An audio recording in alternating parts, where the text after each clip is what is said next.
اس کے احتجاج کا کوئی فائدہ نہیں ہوا تھا۔ اس کھینچا تانی میں وہ بری طرح سے ہار گئی تھی اور وہ زور سے زمین پر گری۔ موبائل سکندر کے ہاتھ میں تھا۔ اسکرین پر دلاور خان کا نمبر جگمگا رہا تھا، جس نے 2 دن پہلے اس چھوٹی سی لڑکی کو پرپوز کیا تھا، اس کے حسین زندگی دینے کے خواب دکھائے تھے۔ اور ابھی جیسے ہی سکندر خان نے کال اٹینڈ کی تو دوسری طرف سے اس کی باڑی نشے میں ڈوبی ہوئی آواز سنائی دی۔ کیسی ہو جان؟ کب سے تمہارا نمبر ڈائل کر رہا تھا، تمہارا نمبر بیزی کیوں جا رہا ہے؟ کہاں مصروف ہو؟ اس کا دل کر رہا تھا کہ زمین پھٹے اور وہ اس میں سما جائے۔ آج سے پہلے اسے اس قدر شرمندگی پہلے کبھی محسوس نہیں ہوئی تھی۔ یہ کیا ہے؟ وہ اس قدر اونچی آواز میں غر آیا کہ وہ اپنی جگہ اچھل پڑی تھی۔ کچھ نہیں، تم اپنے پروفیسر کے ساتھ چکر چلا رہی ہو؟ کہ تم گریڈز کے لیے اس سطح تک گر سکتی ہو؟ نہیں نہیں نہیں، آپ غلط فہمی ہوئی آپ کو۔ میں نے سب گریڈز کے لیے نہیں کیا تھا، بلکہ وہ مجھ سے محبت کرتے ہیں اور انہوں نے مجھے کہا ہے کہ وہ مجھ سے شادی کرنا چاہتے ہیں۔ اور تمہاری ایج کیا ہے؟ 19 سال، اس نے نگاہیں چہرہ چراتے ہوئے کہا۔ اور اس کی ایج کیا ہے؟ وہ 30 سال کا ہے۔ آج کے بعد تم اس انسان کے ساتھ کسی بھی قسم کا کوئی رابطہ نہیں رکھو گی، ورنہ تمہارا کالج جانا بند ہو جائے گا۔ آپ ہوتے کون ہیں مجھ پر پابندیاں لگانے والے؟ میں تمہارا شوہر ہوں اور تمہیں ہرگز یہ اجازت نہیں دوں گا کہ میرے ہوتے ہوئے تم کسی اور کے ساتھ عاشقی لڑاؤ۔ وہ اپنی گردن پیچھے کی طرف گرا کر عجیب سے انداز پہ ہنسنے لگی تھی۔ پاگل تو نہیں ہو گئی ہو؟ ہاں، مجھے لگ رہا ہے میں پاگل ہو گئی۔ آپ نے تھوڑی دیر پہلے کیا کہا؟ آپ میرے شوہر ہیں؟ یہ سن کر وہ پھر سے کھلکھلا کر ہنسنے لگی۔ ضرور آپ میرے ساتھ نا مذاق کر رہے ہوں گے۔ آپ میرے شوہر ہوتے تو کبھی بھی میرا تماشا نہ بناتے۔ کیا بکواس کر رہی ہو تم؟ میں نے تمہارا کیا تماشا بنایا؟ سب لوگ ہی جانتے ہیں کہ آپ میری ذرا بھی عزت نہیں کرتے ہیں، اور میں کسی بھی ایسے انسان سے شادی ہرگز بھی نہیں کروں گی جس کے دل میں میرے لیے اتنی نفرت ہو اور بغض ہو۔ پہلے میں سوچ رہا تھا کہ اس رشتے کو نا سمجھنے کے لیے تھوڑا سا وقت دوں گا، لیکن نہیں، شاید تم اس قابل ہو ہی نہیں۔ اب تو میں تم سے ہر حال میں رخصتی کرواؤں گا، اور یہ رخصتی کل ہی ہوگی۔ آپ میرے ساتھ ایسا نہیں کر سکتے۔ آپ نا مجھے یہ دھمکیاں مت دیں۔ میں آپ سے محبت نہیں کرتی تو میں آپ سے شادی کیسے کر سکتی ہوں؟ اور میں اس نکاح کو مانتی بھی نہیں ہوں۔ میرے نزدیک اس کی کوئی ویلیو ہی نہیں ہے۔ وہ روتے ہوئے دادی جان کے کمرے میں گئی اور اس نے دادی جان کو ساری بات بتا دی۔ میری جان، وہ سچ کہہ رہا ہے، وہ تو واقعی تمہارا شوہر ہے۔ بچپن میں دادا نے تمہارا اس کے ساتھ نکاح کروایا تھا، مگر دادی جان میں اس سے نکاح نہیں کروں گی۔ وہ مجھے اچھا نہیں لگتا، وہ مجھ سے نفرت کرتا ہے، اور ابھی تو اسے میری حقیقت کے بارے میں پتہ چل گیا ہے۔ کس بارے میں پتہ چل گیا؟ تم کہیں ایسا تو نہیں کہ پھر سے تم نے کوئی بے وقوفی کر دی؟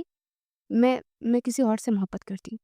اس کو اس شخص کے بارے میں پتہ چل گیا ہے۔ یا میرے اللہ، مجھے صبر عظیم عطا فرما۔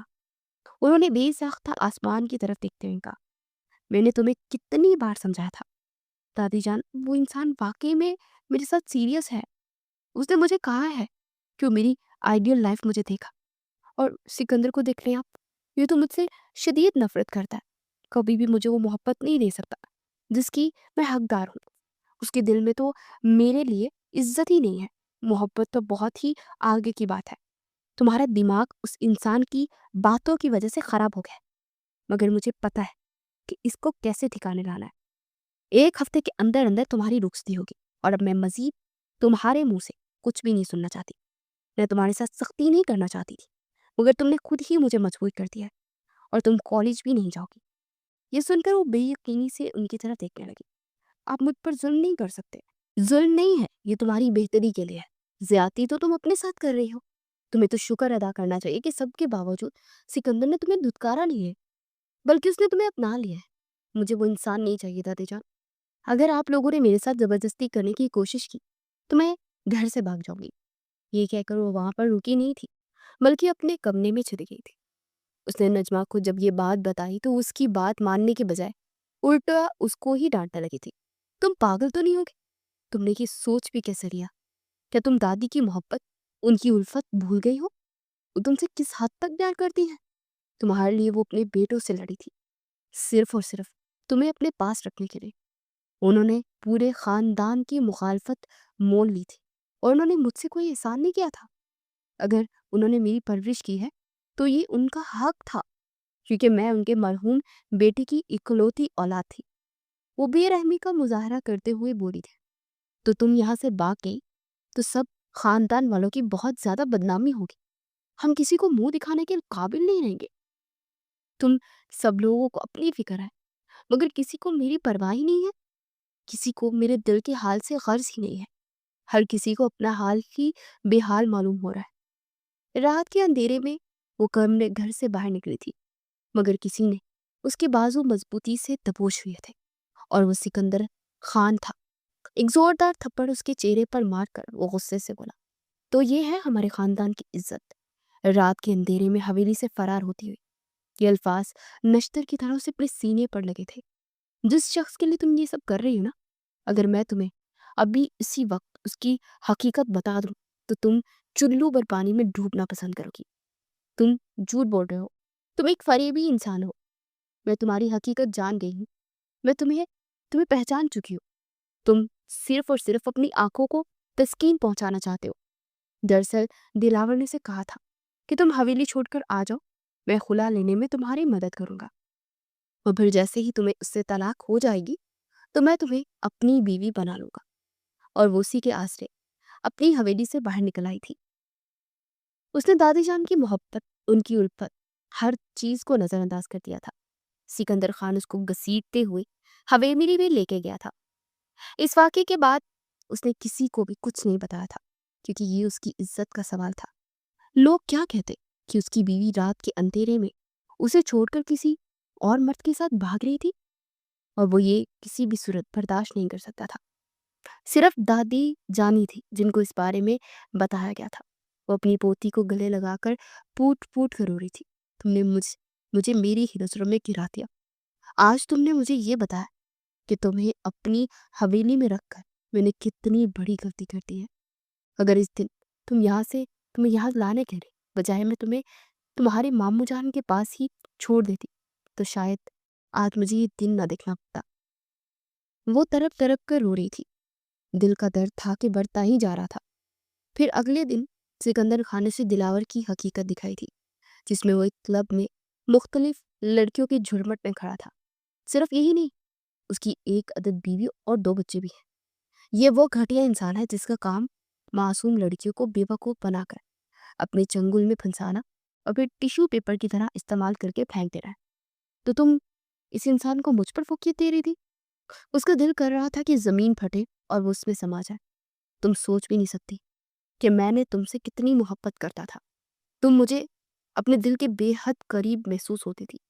جہاں تک تمہیں ڈانٹنے کا اور ان حرکتوں سے روکنے کا سوال تھا تو یہ صرف اور صرف تمہاری بہتری کے لیے تھا۔ میں نہیں چاہتا تھا کہ تم کسی ایسی مشکل میں پھنسو جس سے تمہاری معصومیت تم سے چھین لی جائے۔ تمہارے ساتھ نوک چوک کرنے کا جہاں تک سوال تھا تو میں اس لیے کرتا تھا کیونکہ تم مجھے بہت پیاری لگتی تھی۔ میں جب بھی تمہیں دیکھتا تھا تو تم پر پیار آتا تھا اور خدا کا لاکھ لاکھ شکر ادا کرتا کہ تم میری قسمت میں لکھ دی گئی۔ مگر تم نے یہ سب کچھ برباد کر دیا۔ تم نے نہ صرف خود کو اپنی نظروں میں گرایا بلکہ میری نظروں میں مجھے بھی شرمندہ کر دیا۔ آج پہلی بار مجھے غصہ آ رہا ہے، بے بسی کا احساس ہو رہا ہے کہ آخر میں نے تم سے کیوں محبت کی تھی۔ ان دونوں کی رخصتی ہو چکی تھی اور وہ اس کی حویلی میں آ چکی تھی، مگر اب وہ اس کی طرف نگاہ اٹھا کر بھی نہیں دیکھنا پسند کرتا تھا۔ وہ اس سے مکمل طور پر بیگانہ ہو گیا تھا۔ وہ جب بھی اس کے سامنے جاتی وہ اس سے نگاہیں پھیر کر کھڑا ہو جاتا۔ وہ نہ تو پہلے کی طرح اس سے بات کرتا تھا اور نہ ہی اس کی ذات میں دلچسپی لیتا تھا۔ وہ صبح اس کے اٹھنے سے پہلے ہی آفس چلا جاتا تھا اور پھر جب رات کے وقت وہ سو رہی ہوتی تو وہ واپس آتا تھا، اور نہ اس کے ہاتھوں کا بنا ہوا کھانا کھاتا تھا اور نہ ہی اپنے کسی کام کو وہ ہاتھ لگانے کی اسے اجازت دیتا تھا۔ وہ اس کی حویلی میں تو موجود تھی اور اس کی زندگی میں بھی تھی، مگر اس کا دل صرف اتنا تھا کہ وہاں پر ایک شو پیس کی طرح پڑی ہوئی تھی۔ اس کو تکلیف میں دیکھ کر خود بھی تکلیف میں مبتلا تھا، مگر وہ چاہتا تھا کہ اس لڑکی کو اپنی غلطیوں کا احساس ہو جائے، اس کو اندازہ ہو جائے کہ اس نے کتنا بڑا جرم کیا تھا اور اس کے کس حد تک خطرناک نتائج نکل سکتے تھے۔